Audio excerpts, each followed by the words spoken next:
Now at 10, authorities identified the body of a missing person in Montgomery County, Kansas.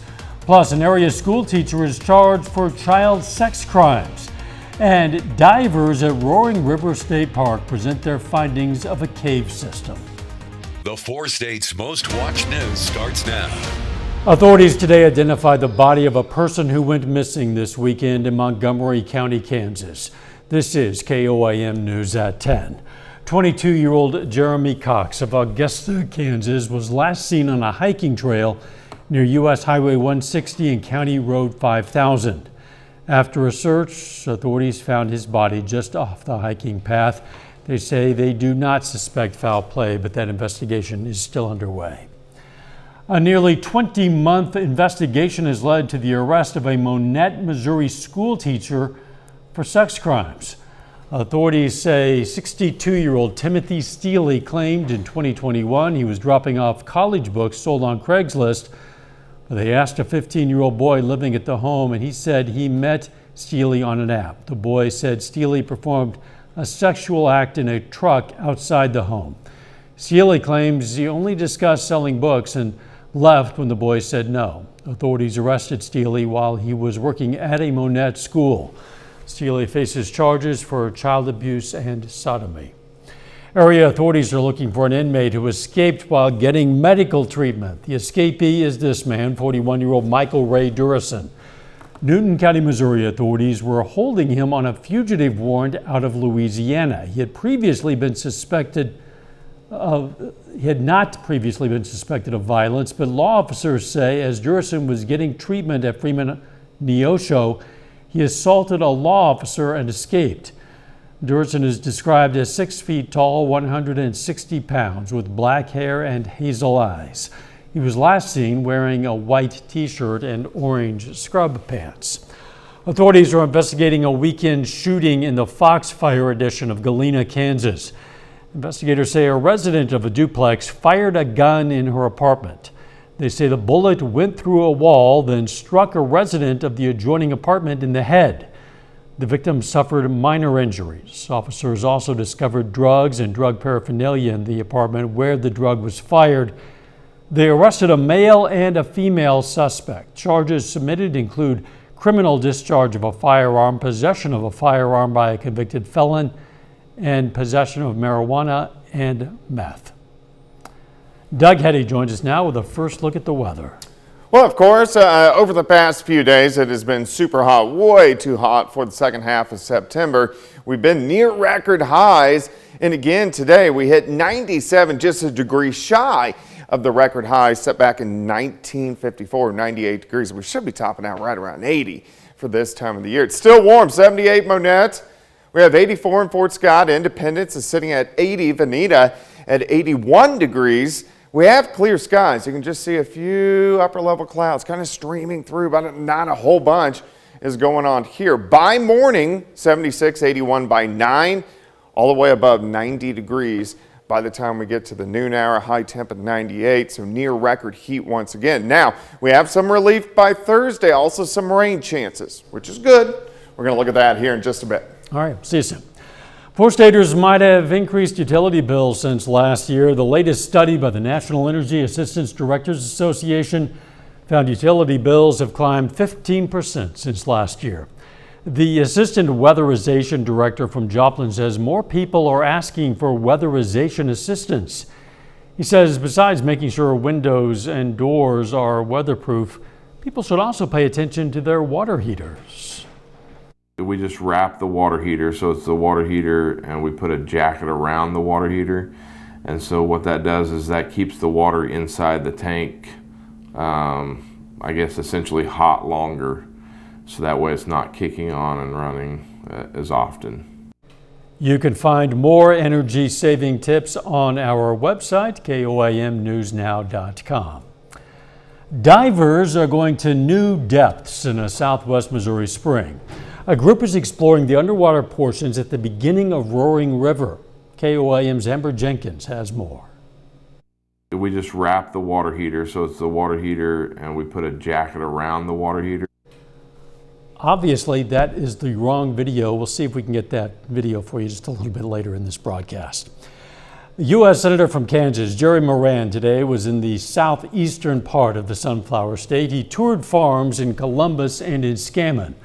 Moran is currently working on reworking the Farm Bill. I've been reminded of here already is we need to make certain that crop insurance, an insurance program that isn't so much about the price of anything, it's about the lack of production due to poor weather, flood, hailstorm, drought. Senator Moran toured 5E farms in Columbus and the Atkinson family farm in Scammon. Joplin's Mercy Park is now the new official home of a statue that was salvaged after the tornado. The statue, called Compassion, stood on the grounds at the former St. John's Hospital. The statue was hidden after Irving Elementary School was built. The statue was rededicated today after Crossland Construction helped move the statue to this more visible location. My wife and I walked up through here, and when I was walking up the stairs here, I just couldn't imagine. This was one of the most awe-inspiring sculptures I've ever seen. It just looked like it had the weight of the world, and it could hold everything. It just almost took you to tears. The statue was created in 1996 and paid for through fundraisers. Coming up, why some students at Joplin are getting home from school later than usual. Plus, reaction in London as Queen Elizabeth II is laid to rest.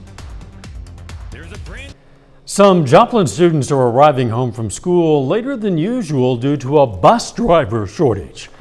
Bus drivers are running multiple routes. Last year, the buses ran 54 routes. This year, they're running 45, and currently 6 people are training to get their CDL and start driving. If you're interested in applying as a bus driver for Joplin schools, visit our website, KOAMnewsnow.com. Personal finance website Wallet Hub today released its report on 2022's best and worst states for teachers. Among the 50 states in the District of Columbia, Kansas is ranked right in the middle at 25th on a scale where number 1 is best. Oklahoma 34th, Arkansas 35th, Missouri ranked near the bottom, 46th. The company released these rankings to help educators find the best opportunities and teaching environments in the U.S. But some Oklahoma educators could see another potential pay raise in their future. The state superintendent of public instruction, Joy Hoffmeister, submitted a request to give teachers a pay raise of $5,000.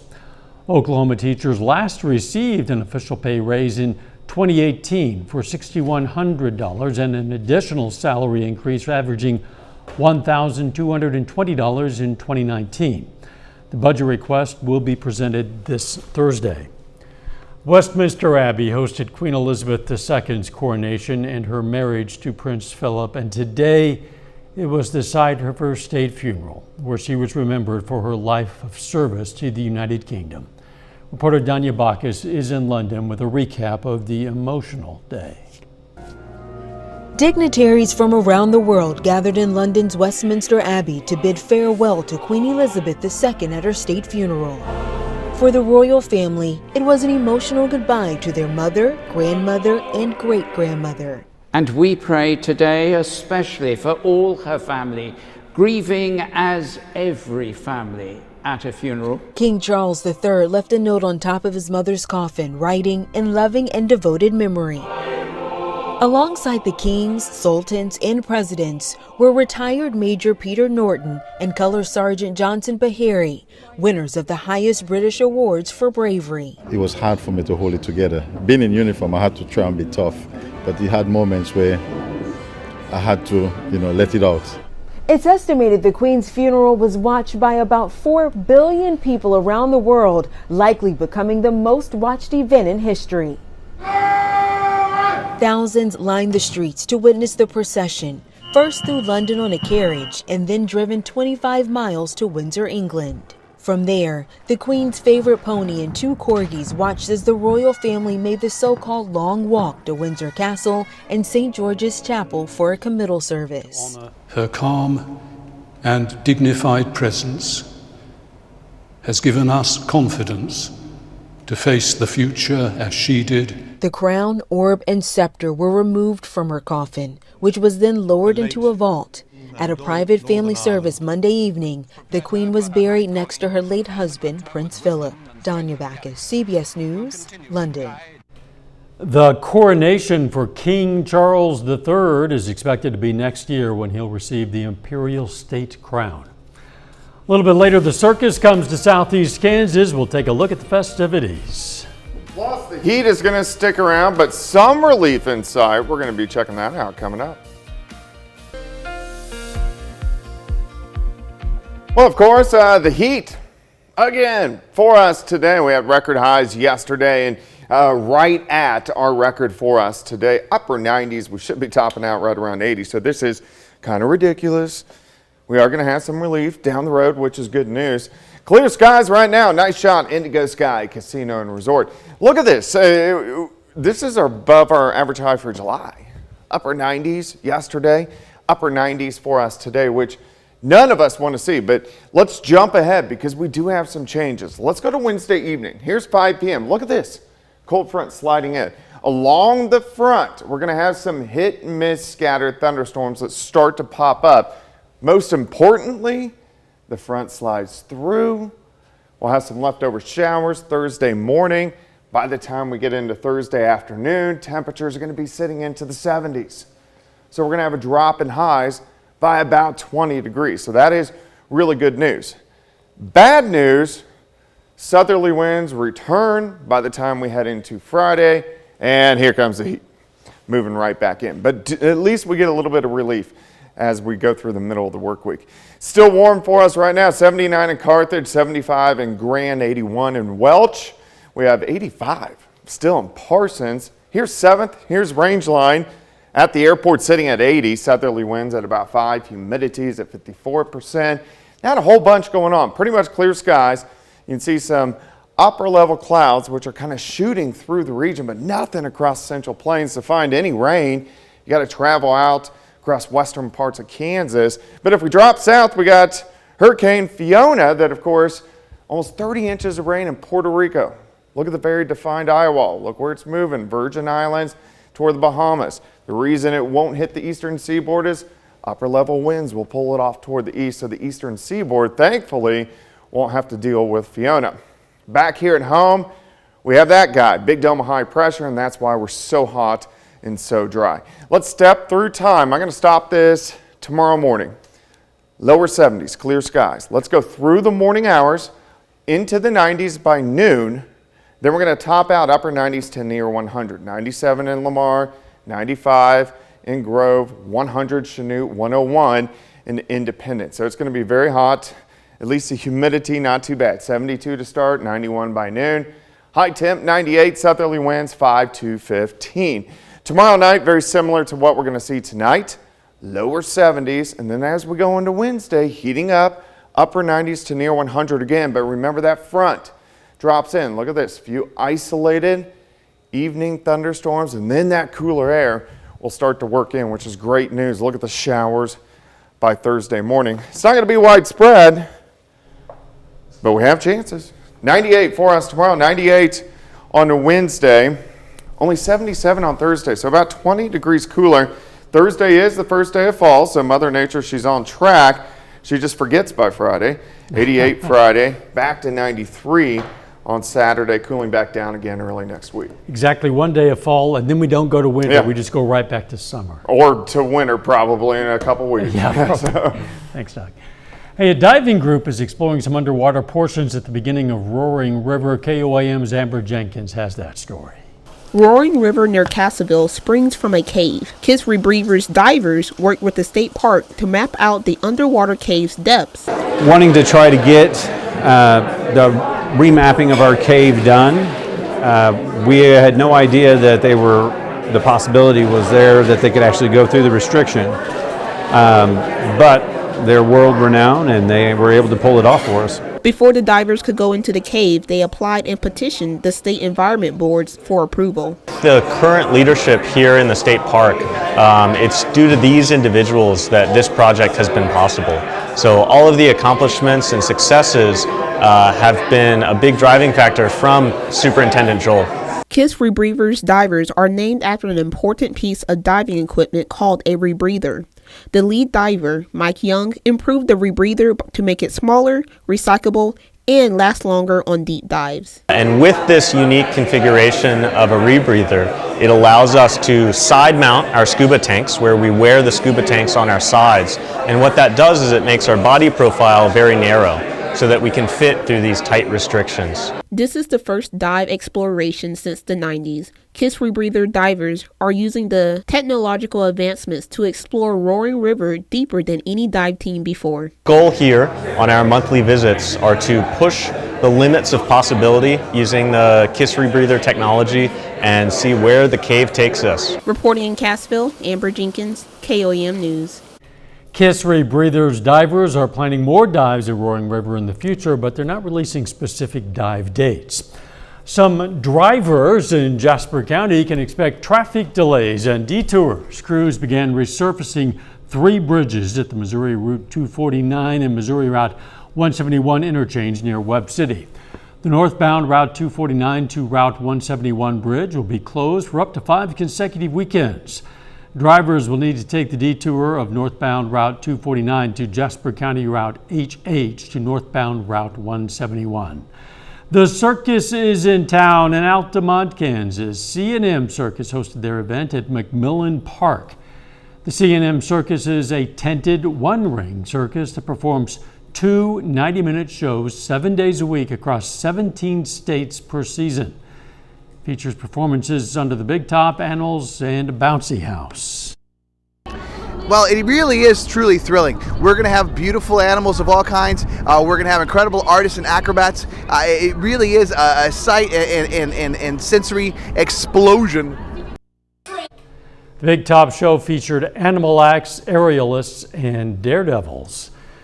Still ahead, Pitt State continues to climb the national rankings, and one player earns conference honors this week. Plus, Seneca's win over Lamar is voted Performance of the Week. We're going to hear from the team up next.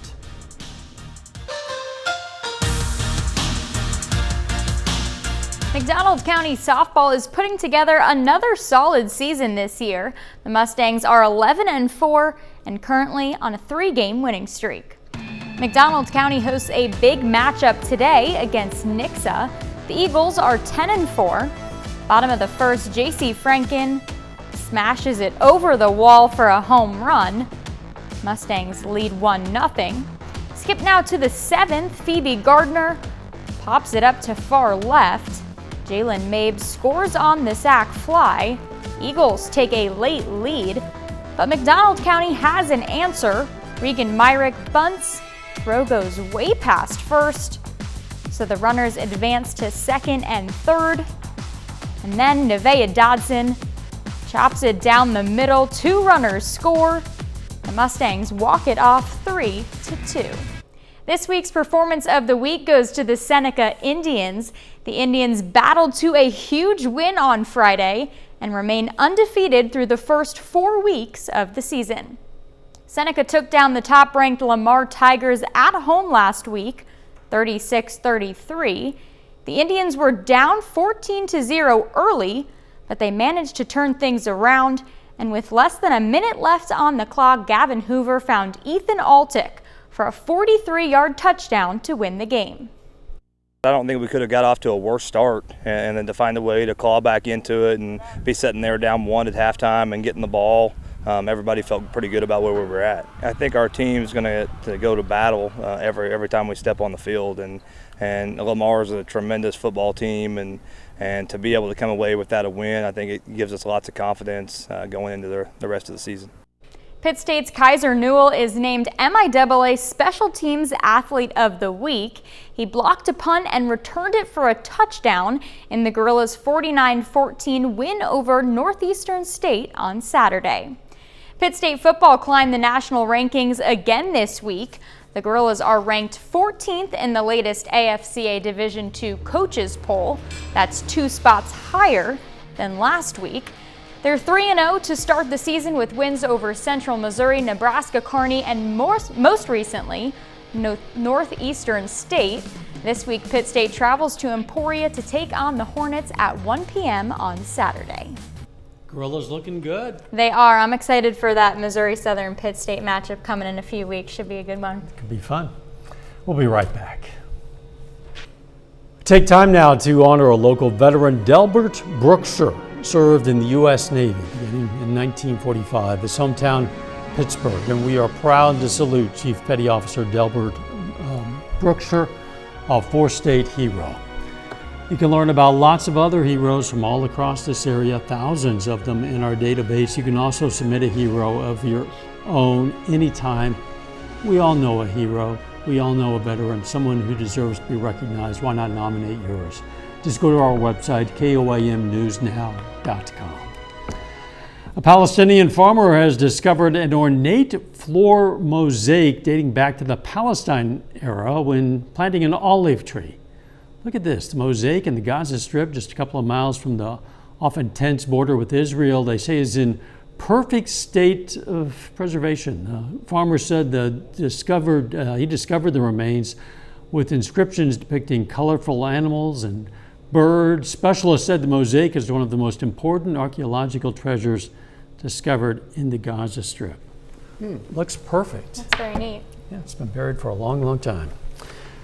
Well, the weather is going to be hot. It is. Brief interruption and then hot again. Yeah, we're going to be near record highs once again the next 2 days. 98 tomorrow, 98 on Wednesday. Maybe a few evening isolated thunderstorms Wednesday evening into the overnight hours. A few morning showers on Thursday. Thursday looks great. First day of fall, 77. Heating back up for the weekend. Final sports notes. Well, the Seneca Indians get our performance of the week, but they're already looking ahead. They'll be on the road against Monette this Friday. The good teams are always looking ahead. We're going to be looking ahead to tomorrow morning show. Starts at 5. Let's make it a great one.